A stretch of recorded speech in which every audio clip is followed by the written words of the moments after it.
Bureau of Indian standards new Delhi, advertisement number 1 2022। और यहाँ पे देखिए एक वैकेंसी है यूआर कैटेगरी के लिए, यानी कि किसी भी कैटेगरी को कोई रिजर्वेशन छूट नहीं मिलेगी, रिलैक्सेशन नहीं मिलेगी, जिस तरह SC ST OBC इनको मिलती है। और यहाँ पे जूनियर हिंदी ट्रांसलेटर की एक ही पोस्ट है। मैक्सिमम एज लिमिट है यहाँ पे 27 साल, चाहे कोई किसी भी कैटेगरी से हो, सिवाय PWBD, उनको 10 साल का यहाँ पे रिलैक्सेशन मिल रहा है। और आपका जो पे लेवल है वो 6 होगा, यानी कि जितनी junior Hindi translator SSC GST में सैलरी होती है उतनी ही सैलरी यहाँ पे भी है।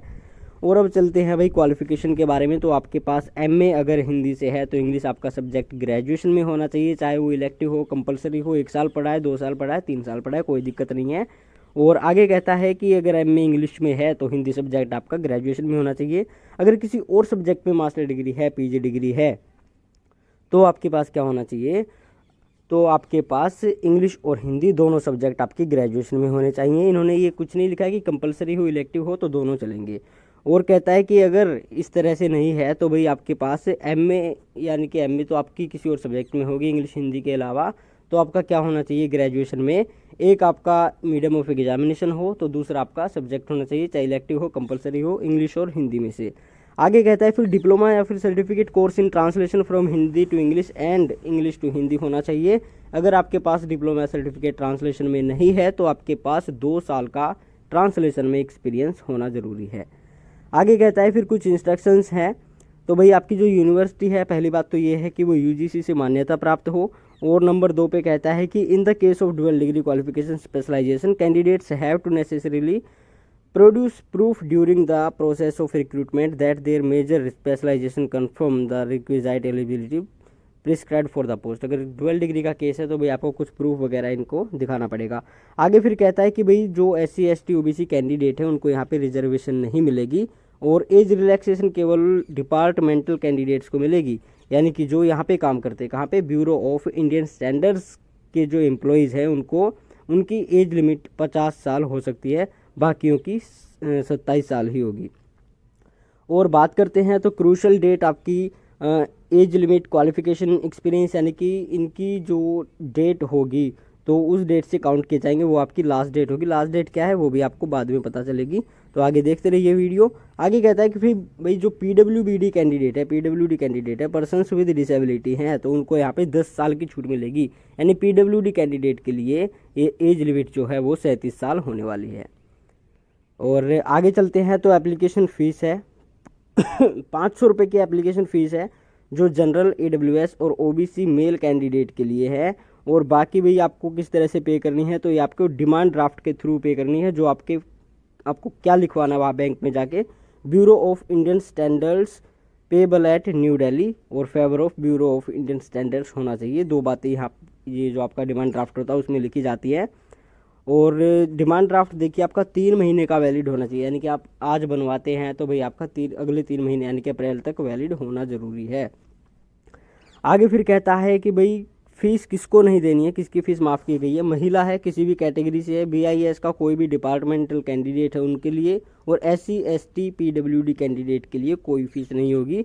तो जनरल AWS और OBC के जो मेल कैंडिडेट्स हैं केवल उनके लिए फ़ीस होगी यहाँ पे। और कहते हैं आगे कि भाई SC ST PWD कैंडिडेट जिनकी फ़ीस जो है माफ़ की गई है उनको अपना सर्टिफिकेट यहाँ पे लगाना पड़ेगा, तो ये आपको ऑफलाइन फॉर्म भेजना है, ठीक है। और अप्लाई कैसे करना है, तो ये आपके कुछ डॉक्यूमेंट्स हैं, एनेक्सर 1 में आपको एप्लीकेशन फॉर्म मिलेगा, वो आगे दिखाने वाले हैं। तो ये आपकी डॉक्यूमेंट्स है जो आपको सेल्फ अटेस्ट करके इनकी एक फ़ोटोकॉपी इनके पास भेजनी है अपने ऑफलाइन फॉर्म में।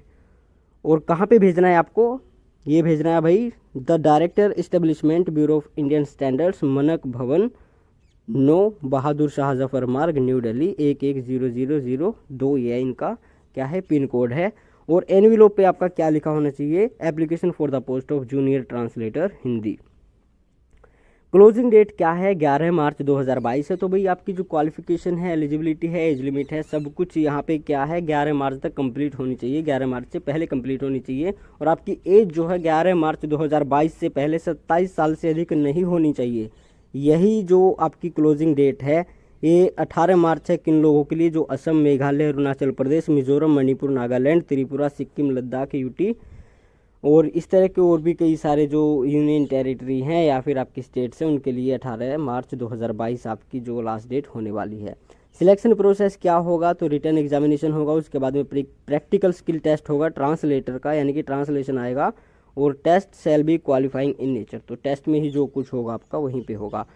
तो schedule of written exam will be displayed on website, इनकी वेबसाइट है bis.gov.in, तो इस पर आप चेक करते रहिएगा 18 मार्च के बाद, तो उसी के बाद में आपको जो भी अपडेट है वो मिलेंगी अपने रिक्रूटमेंट के रिगार्डिंग। अब देखते हैं सिलेबस और एग्जाम पैटर्न क्या है रिटन एग्जामिनेशन का। तो देखिए पेपर 1 होगा रिटन एग्जामिनेशन में। सबसे पहले जनरल अवेयरनेस आएगी जिसमें आपकी करंट अफेयर होगी, राजभाषा नियम अधिनियम होंगे, 20 क्वेश्चन होंगे, 20 अंक के होंगे।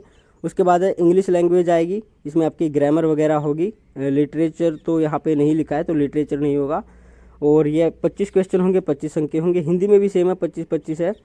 और देखिए हिंदी में क्या है कि भाई इन्होंने लिखा है Hindi grammar, spelling, synonyms, antonyms, sentences for translation from Hindi to English, fill in the blanks. तो आपके हिंदी टू इंग्लिश के आपके सेंटेंस आएंगे हिंदी में, और इंग्लिश में भी आएंगे इंग्लिश टू हिंदी ट्रांसलेशन के लिए। तो ग्रामर भी आएगी और ट्रांसलेशन भी आएगा, लेकिन ऑब्जेक्टिव होंगे, ठीक है।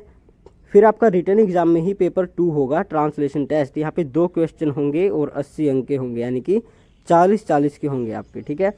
तो इसमें क्या होगा, आपको क्या लिखना पड़ेगा, English to Hindi and vice versa आपको ट्रांसलेशन करना पड़ेगा। पेपर इंक्लूडिंग 1 और 2 paragraphs text for translation from English to Hindi और Hindi to English and each will carry 40 marks. Paragraph और text consist of total around 180 to 200 words. तो 180 से 200 शब्दों के बीच में आपका ट्रांसलेशन होगा। एक पैसेज भी हो सकता है, 2 पैसेज भी हो सकते हैं।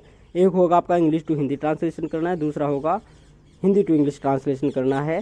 तो ये आपका ट्रांसलेशन टेस्ट होगा। रिटन में यही है आपके, दोनों होंगे, पेपर 1 है, पेपर 2 है। टोटल आपके जो है मार्क्स होंगे वो होंगे 150, और ये भी उसी टाइम पे होगा जिस टाइम पे आपका पेपर 1 होगा। तो इनके लिए जो टोटल इन्होंने ड्यूरेशन दी है एग्ज़ाम की वो है आपकी 2 घंटे, यानी कि 120 मिनट। वैसे यहाँ पे पीडब्ल्यूडी को एक्स्ट्रा टाइम देते हैं 20 मिनट का, तो यहाँ पे इन्होंने ऐसा कुछ इंक्लूड किया नहीं है। आगे चलते हैं तो भाई आगे कहते हैं कि सिक्योर एट लीस्ट आपको कितने 50% मार्क्स लेके आने होंगे टोटल में से, यानी कि आपके कितने का है भाई, ये 150 का है तो आपको 75 नंबर तो लेके ही आने पड़ेंगे। उसके बाद में जो आपकी कट ऑफ लगेगी वो होगी, और 0.25 यानी कि 1/4 की नेगेटिव मार्किंग होगी। और skill test shall be practical translation from English to Hindi और vice versa on general Hindi and vocabulary. तो जनरल हिंदी और वोकेबलरी के आधार पर ही आपका स्किल टेस्ट होगा, यानी कि जो आपका ट्रांसलेशन टेस्ट होता है। एग्जाम सेंटर आपके कहाँ पे आएंगे, तो केवल दिल्ली और एनसीआर यानी कि नई दिल्ली और एनसीआर में ही होंगे।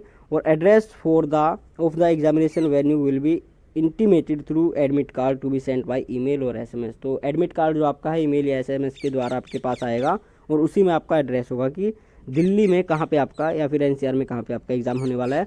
आगे कुछ टर्म्स एंड कंडीशंस हैं, जनरल इंस्ट्रक्शंस हैं, ये आप पढ़ लेना भाई, ठीक है। अब आपको दिखा देते हैं, और इन्होंने कहा है कि भी जो अनाउंसमेंट होंगी वो हमारी वेबसाइट पे होंगी। और आपका जो एप्लीकेशन फॉर्म है 2 पेज का है, वो कैसे होने वाला है, नेक्स्ट 1 है। इस एप्लीकेशन जो ये नोटिफिकेशन है इसका पेज नंबर 8 और 9 है। तो ये आपका इस तरह का एप्लीकेशन फॉर्म होगा, उसका प्रिंट आउट निकाल के, और आपके जितने सारे डॉक्यूमेंट्स है 10वीं 12वीं BA MA उनका फाइनल, BA MA का तो फाइनल की जो DMC है मार्कशीट है वो लगा देना, और बाकी के आपके एक्सपीरियंस है, सर्टिफिकेट है, और 10वीं 12वीं आपके लगेगी ही। और जो कैटेगरी वाले बंदे हैं वो अपना कैटेगरी का लगा देना, और बाकी OBC वालों को तो कोई ज़रूरत है नहीं कैटेगरी का लगाने की, फिर भी अगर लगाना चाहते हैं तो लगा देना। तो ये 2 ही फॉर्म है आपके, ठीक है, यानी कि 2 ही पेज है। और आगे फिर अपेंडिक्स है भाई, क्या इन्होंने लिखा है, सर्टिफिकेट फिजिकल लिमिटेशन के लिए, PWD कैंडिडेट के लिए शायद। और आगे फिर है letter of undertaking for using on scribe. और फिर यही बातें ये कर रहे हैं हिंदी में। तो जिसको हिंदी में फॉर्म भरना है हिंदी में भरिए, इंग्लिश में भरना है इंग्लिश में भरिए। तो हर तरह की यहाँ पे इन्होंने सुविधा दी हुई है। आपको एग्ज़ाम का जो पैटर्न है, सिलेबस है, वो पता ही चल गया है। फीस वगैरह जो भी कुछ है जो इम्पोर्टेंट होता है किसी भी एग्ज़ाम के लिए वो आपको पता चल चुका है। तो अगर आप इसके लिए एलिजिबल हैं और अप्लाई करना चाहते हैं तो आप जल्द से जल्द अप्लाई कर दीजिए, क्योंकि बाद में भाई जो आपका ये फॉर्म है वो ऑफलाइन है, तो कई बार डॉक्यूमेंट्स में दिक्कत हो जाती है, पहुँच नहीं पाते टाइम पर। तो आप इसको स्पीड पोस्ट से भेज सकते हैं। ऐसी इन्होंने कुछ बात नहीं लिखी है कि स्पीड पोस्ट से आपको नहीं भेजना है। बाकी आप जानते हैं कि भाई आपको ये अप्लाई करना है या नहीं करना है।